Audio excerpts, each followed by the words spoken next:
What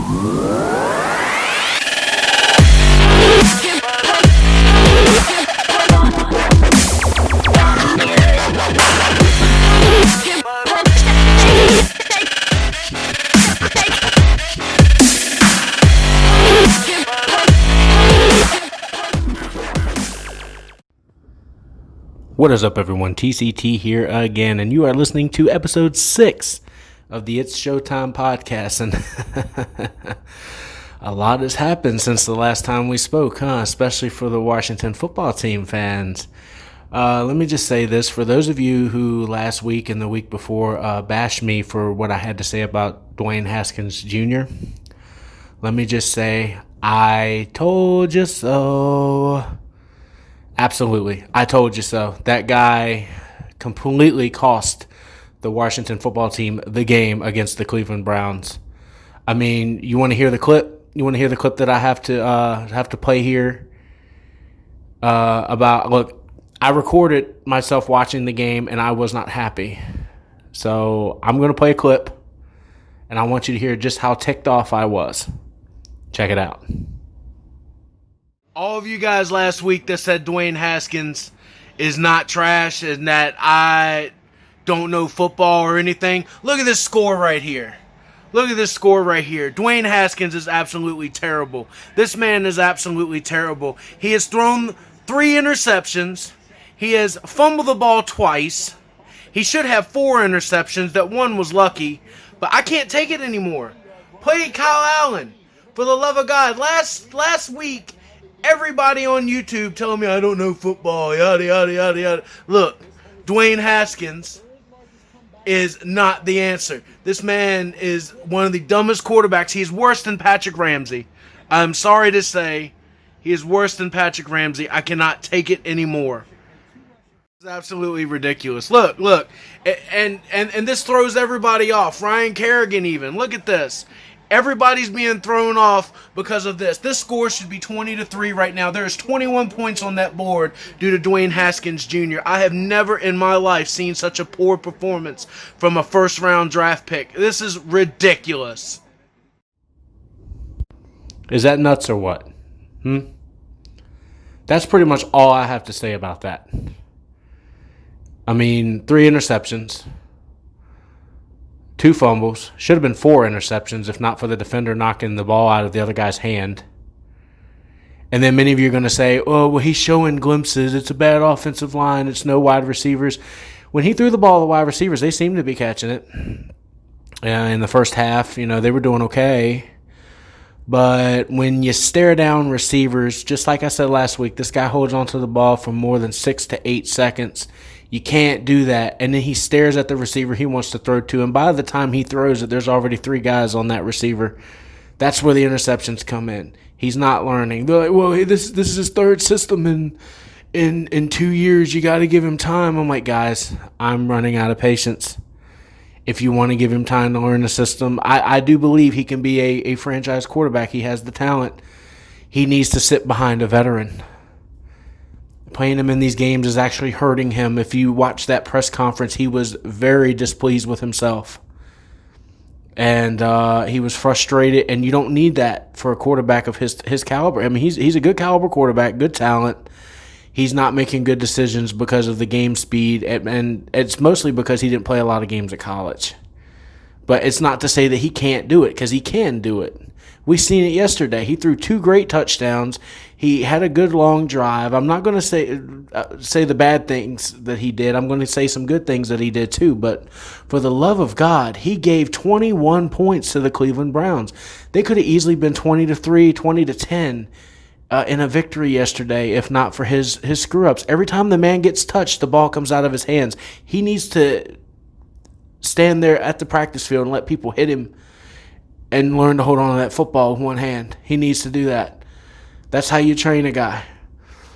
People are bashing me for saying start Kyle Allen. No, start Kyle Allen so that Dwayne Haskins can learn. Kyle Allen he's probably not going to do any better than Haskins right now.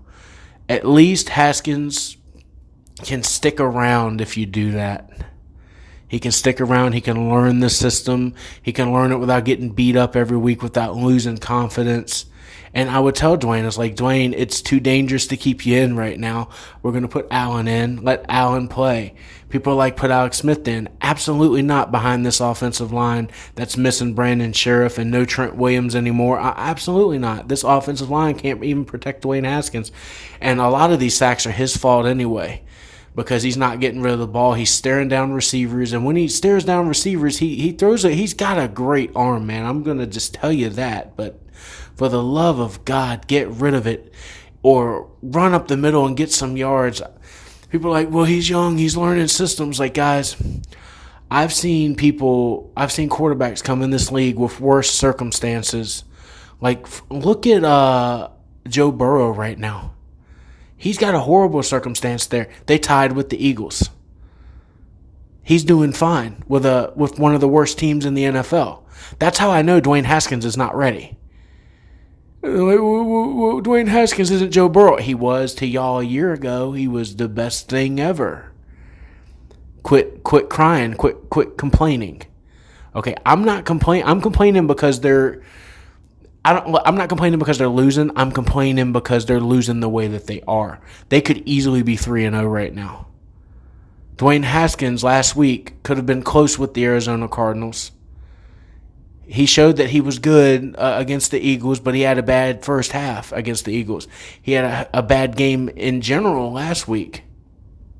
But, I mean, let me just pull up his stats here. I'm going to pull up his stats real quick. And I want you to hear just what the problem was. I'm going to let you hear this. Listen to these stats here. I'm going to pull them up.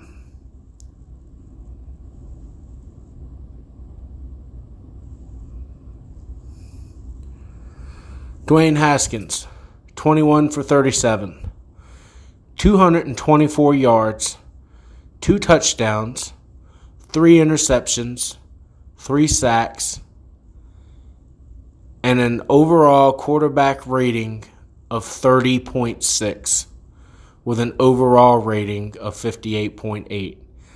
That is absolutely horrendous. 21 for 37 is not bad. The 224 is not the worst thing, but the 3 interceptions, which should have been 4. He's been sacked 18 times so far this year because of the bad offensive line. Yes, I noticed the bad offensive line. Let me tell you the rushing stats. Okay, Gibson, 49 yards. Gandy, 22 yards. McKissick, 15 yards. Wright, 6 yards. Barber, 6 yards. McLaurin, 3 yards. Haskins, 2 yards. Grand total of 103 yards rushing. But we don't have a run game, right? But we ended up getting over 100 yards rushing. That's my point. Hand the ball off to Gibson some more. 9 carries, 49 yards. 9 carries, 49 yards. An average of 5.4 yards a carry and 1 touchdown. Gibson was doing fine. Hand the ball him some more. Don't give it to Dwayne Haskins 37 times and risk 3 interceptions. I mean, Turner, on 3rd and 1, you cannot throw the ball, man. You have to rush it. You can't do that. But that's all I want to say about the NFL this week. I told you so. Dwayne Haskins is not ready. And for those of you who want to come at me, come at me. I don't care anymore. I'll ban you. If you say anything extremely negative, I'll let you keep your post on there as long as you behave. All right, now, things I wanted to talk about last week. I wanted to talk that October is coming, and I want to do something very special for the weeks of October coming ahead. I don't know whether to do it the first week of October or the last week of October, more closer to Halloween. I'll let you guys know. But next week will be the first podcast of October, and I want to do a top, I don't know whether it's going to be a top 10 or a top 5 of horror movies. Let me know what you guys want. If I get any comments, would you like to hear a top 5 or a top 10? A top 5 is much harder to do. A top 10 is pretty easy to do. You know, I can throw some good ones in there. Top 10 will probably be more fun because there's a lot of horror movies that I do want to add in there that's not in my top 5. Let me just say, how about I 1 week I'll do a 10 through 6, and then another week I'll do a 5 through 1 in horror movies. How about that? Give me a little bit of time. Probably not going to do it next week. If I've got them ready to go, I'll do it next week. I have no idea. Those of you who've been asking me, have I finished Grimm? No, I have not. I've been working, and I have watched maybe 1 Grimm episode since last week. I'm still in season 2, about midway through, so it's going pretty good. I absolutely love the show. Let me just start there. I absolutely love Grimm. I'm not going to rush through Grimm because then I won't have any more to watch. I'm amazed at how good Grimm is. I'm really appreciative of that. What new did I watch this weekend on Netflix? I did check out Enola Holmes, starring Millie Bobby Brown and Henry Cavill. Henry Cavill was pretty good as Sherlock Holmes, but Millie Bobby Brown, man, that girl is on another level. For those of you who don't like her, I don't care. She's good at what she does. She was good in Godzilla. She was decent in Godzilla. She wasn't like great in Godzilla, but she was decent in Godzilla King of the Monsters. And she's always excellent as Eleven on Stranger Things. And from what I saw, she produced this movie. I thought when I saw the trailer this was going to be a TV show. Pleasantly surprised it was a movie. I'm hoping we get a series out of it, but then again, I'm hoping not, because you can give a movie a little bit more budget, and it looked gorgeous. I absolutely enjoyed this movie. I mean, it wasn't the greatest thing I've ever seen, but it wasn't the worst either. And I love Robert Downey Jr. as Sherlock Holmes, but I'm not really a big fan of them. This one kind of drew me in and makes me want to go watch those again. To see whether I can get back into it and enjoy it. Like when they first came out, I wasn't really impressed. Like I was impressed with the effects and the feel of it. I didn't really care much about the story, but as I'm getting older, I'm starting to recognize there's actually some good stuff here. So I might go back in the future and watch that. Another movie that I watched last night actually, and I hadn't seen it since it came out in 2013. For those of you who don't know, I'm going to tell you right now, Mike Flanagan is today's best horror director. He is the new Wes Craven. Okay, when I was a kid, Wes Craven was the king of horror. Then M. Night Shyamalan tried to throw his in there. He was the king of thrills, not horror. Like, he didn't really scare me that much. He had some cool concepts, but a lot of his movies were crap. Everything that I've seen from Mike Flanagan today is amazing. The movie I watched last night, since I haven't watched since 2013, was Oculus. I forgot Karen Gillan, who plays Nebula in Guardians of the Galaxy, was in it. I forgot that was her first movie since coming off Doctor Who.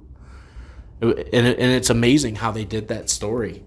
And people are like, well, it's weak. I'm like, no. It's classic scaring. There's no jump scares, which is, people love jump scare. I don't know why. I'd rather be scared of someone getting ready to pull something off of, a statue, thinking there's a person underneath of it. I'm like, oh, please. That's creepy. That's creepy stuff. And then someone appearing out of nowhere with no boom. Like, you don't need that. They had a jump scare in there where the guy just says hello, and there was no like big noise during it. Like, that's not going to scare me.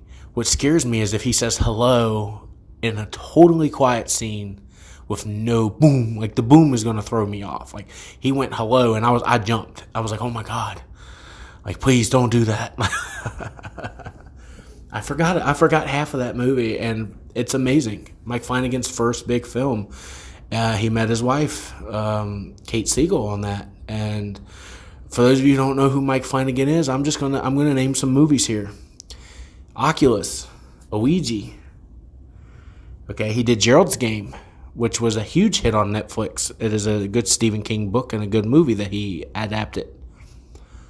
He did the sequel to The Shining, Dr. Sleep. Amazing. I just watched that last week. I watched the theatrical cut and the director's cut, and it's not the first time I've seen it. I saw it when it came out last year, but I finally bought it, and man, it's still absolutely tremendous that Stephen King even let him continue anything to do with Kubrick, because he didn't like Stanley Kubrick's movie. He enjoyed the movie. He didn't like it as an adaptation to his book. Okay, but because they were able to tie into the book and to Kubrick's world, Stephen King was fine with this one. He absolutely loved Dr. Sleep. And Dr. Sleep sort of bombed at the box office, and it was because they released it after Halloween. If they had released it a month before Halloween, this movie would have really blew up. But you can't release it the first week of November. You can't do that. But now that it's on HBO Max, I see a lot of people, Dr. Sleep, Dr. Sleep. I'm like, guys, I've known about this for a year. The movie has been out for a year. Of course I know it's an amazing movie. It's wonderful. I mean, The Shining is one of my favorite horror movies ever, and this was a good follow-up. It wasn't as scary as The Shining, but it was amazingly well done. So, yeah. So he did Oculus, Gerald's Game, Dr. Sleep, a Ouija, which I have yet to sit down and watch, but I have seen the trailer for it, and it looks incredible. The movie's been out a while. I'm searching for it. As soon as I find that movie, I will let you know. He did Hush. His wife is amazing. Kate Siegel is amazing in that movie. Deaf woman, living in the woods. A burglar in a mask breaks into her home. She can't hear him at all. She doesn't even know he's in there half the time. Incredible film. Absolutely incredible film. It is on Netflix. So is Gerald's Game. Oculus makes an appearance every now and then. I believe right now, as of this podcast, it's on Hulu, because that's what I watched it on yesterday. Okay, now I'm going to get into some stuff I'm really excited for. I finished The Haunting of Hill House a few months ago. Absolutely incredible. That was done by Mike Flanagan. Absolutely incredible. If you notice in his movies, he uses a lot of the same actors, and that's perfect. That's fine. Haunting of Hill House is on Netflix. It is an amazing series. It is one of the most popular series on Netflix. Mike Flanagan. Everything he touches turns to gold, I'm telling you. The new one coming out, I think next week, is Haunting of Bly Manor, which is The Haunting of Hill House Season 2, but they're doing it like American Horror Story. It's basically The Haunting of is the name of the series. So the first season was The Haunting of Hill House. Then now they're going to have the same cast but a different story, do The Haunting of Bly Manor, which looks great. I can't wait for it. I'm super excited for next Friday. Not this Friday, next Friday. I'm super excited for that. Then he's got a series coming out that should be out already, but because of the COVID, he wasn't able to start shooting. This is his baby. Midnight Mass is coming out. I have no idea what it's about. I just know that whatever he does, it's going to be better than anything he's done before, because he's been working on it for years. Been working on it for a long time. This is his the one he's been spending the most hours on writing. And he writes all these movies too. I mean, he has some input from other writers, but these are all his. Like, everything that you see is his. He's an amazing director. He creeps me out, man. That's what I want out of horror. I don't need, like, when they did A Quiet Place, I was super scared at the beginning, and then they showed the creature, and I'm like, see, that's where you lost me. Mike Flanagan would have never done that. He knows that you cannot show the creature until the end of the movie, but you can show bits and pieces. You know, that's how you draw. And then A Quiet Place 2, just, it doesn't look interesting to me at all, because now I know what they're up against. I don't want to know what they're up against. It was like in Signs. I was weirded out because they showed glimpses of the aliens, and then at the end the big reveal, and I'm like, oh, that looks pretty cool. But I was already scared throughout most of the movie when I saw that in theaters. I saw that in theaters, and it weirded me out. Mel Gibson and Joaquin Phoenix did an amazing job in that movie. That was an M. Night Shyamalan classic. For those of you who don't like it, I don't care. I know the whole water thing's trippy. I don't care. The movie itself was amazing. Okay, Sixth Sense was amazing. M. Night Shyamalan had some good ones. It's just the newer stuff that he does. He needs to get his head together. He needs to pay attention to Mike Flanagan a little bit. I'd love for them to do a movie together. Oh man, with Shyamalan's ideas and Mike Flanagan's writing and directing. Oh my God, that would be incredible. would be absolutely incredible. I mean, I'd love to one day just meet Mike Flanagan and just talk horror movies. I mean, I don't even want to nerd out at him as a fan. I want to speak to him about horror movies, man. As you can tell, horror movies are my favorite type of movie. Like, I love that in action, like good action adventure movies.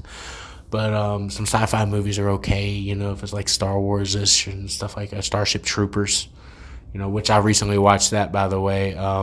After like 10 years, I forgot how amazing that movie was, Starship Troopers. You know, Rico's Roughnecks. Oh, so good. And it's on Netflix right now for those of you who want to watch it. Starship Troopers. You know, humans fighting a bug planet. And the beautiful Denise Richards is in it as well. So, yeah.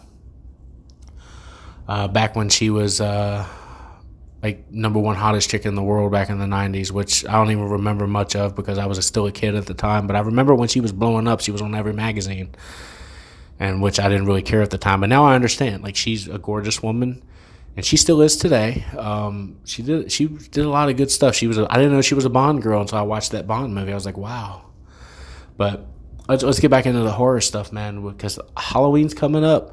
You got AMC Fear Fest coming up. It's my favorite month to watch movies, man. You know, Friday the 13th, Nightmare on Elm Street, Halloween, Texas Chainsaw Massacre, which I'm not a big fan of anyway, but I'll still sit there and watch them at Halloween. Wrong Turn. Oh, my God. The first couple are so good, and then I don't know where it went. See No Evil is great. People ask me, do I like The Hills Have Eyes? I absolutely despise The Hills Have Eyes because I think it's one of the grossest films I've ever seen in my life. And I do not think that it's appropriate for me to watch that because it makes me sick to my stomach. And I do not like films like that, especially when you got like mutated people trying to rape people. I don't want to watch that. And it's like Hostel. Do you like Hostel? No. I don't like Hostel. Like, oh, there's beautiful naked chicks at the beginning. So I'm not going to watch someone slash someone's heels to where they can't walk, and when they try to walk, their feet come off. And they're tortured because they're tied to a chair. I'm not watching that stuff. I watched it one time. It grossed me out. I'm like, this guy is insane who directed this. It's stupid.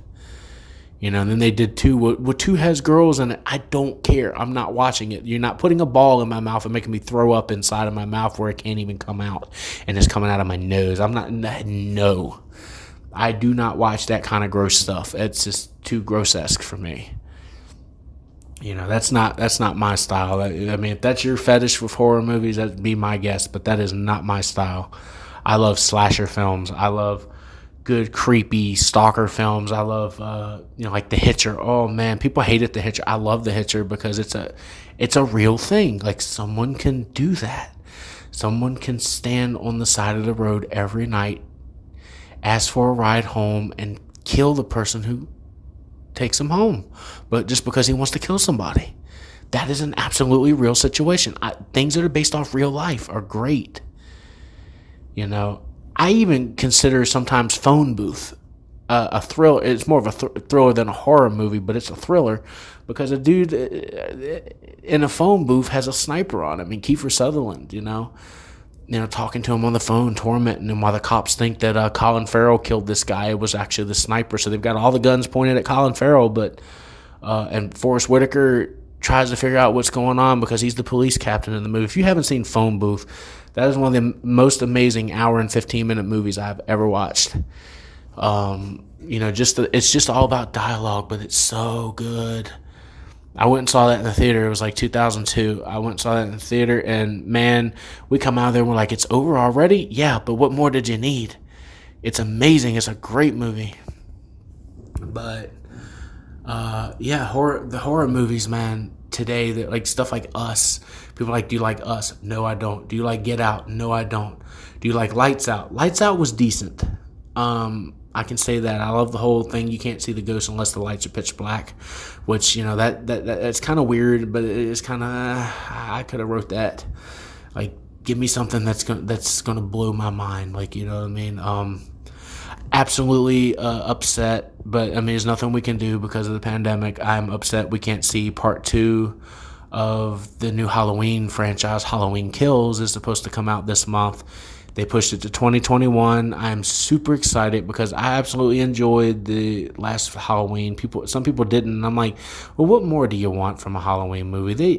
Come on, man. Jamie Lee Curtis fought him to the nose more than she had ever done in any Halloween movie ever. I was like, because she wants this thing over with. Like, these are supposedly going to be the last 2 Halloween movies. It's going to be Halloween Kills, and then Halloween Ends. And, like, that better be the last Halloween. I don't want them to make any more Halloweens. I mean, if they make a Halloween series, that would be okay. You know, I could see it playing out through that. But, I mean, the Halloween movies, a big fan of me, because that's my favorite horror franchise, a big fan of me wants them to never stop making Halloween movies. And who knows, 20 years from now, I could be, 40, 50 years old, and they come out with another one. I'd be so happy. But this needs to be the last one for a while. I mean, the last series was like 09, 08, 07. Rob Zombies. People hate those. I enjoy them. I thought the first one was amazingly well done as a remake, and then the second one was just weird. I couldn't understand it most of the time. He didn't have his mask on. I was like, I know it's Tyler Mane, and he's a large guy, but come on, man. He could have done a little bit better with that, but absolutely love the first one, though. He did. It was a pretty good remake. It was a realistic kind of remake. So, yeah, I mean, you can believe that dude would go kill people, but the only thing that people didn't like was they humanized him. It's like, well, this is the evil within. This isn't like a kid just going insane. And really, they didn't humanize him. Like, he was humanized before because he's just a little boy, and they don't really explain that in the first Halloween. They just show him doing the death in the opening shot, and it's like, well, what more can you do?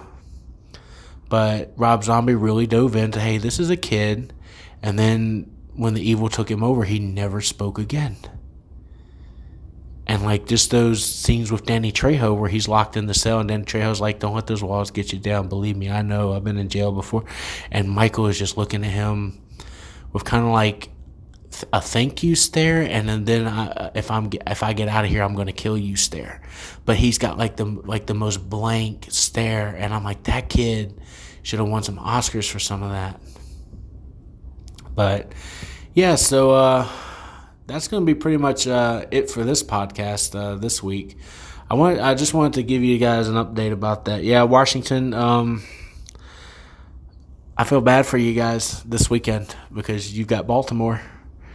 So let me just tell you, I'm not going to have any sympathy or pity if you guys get blown out. If you keep it close and you lose, I'm okay. Like, if you lose within 3 touchdowns, I'm going to be like, I told you so. But if you lose within 2 touchdowns, I'm okay with it. I mean, at least you fought. But good game tonight on Monday Night Football. Chiefs and Ravens. I do believe Baltimore is going to go over simply because the Chiefs don't have Sammy Watkins. I could be wrong. I'm never going to lose faith in Patrick Mahomes. I know that guy can ball. But I do believe right now that the Ravens are on a warpath and have something to prove. I don't think they beat the Chiefs last year. I could be wrong about that, but I don't think they beat the Chiefs last year. So I'm super excited for the game tonight. I guess we'll find out next week who won this one when I tell you. But absolutely watch Mike Flanagan's movies. Like, just go to Netflix and type in Mike Flanagan.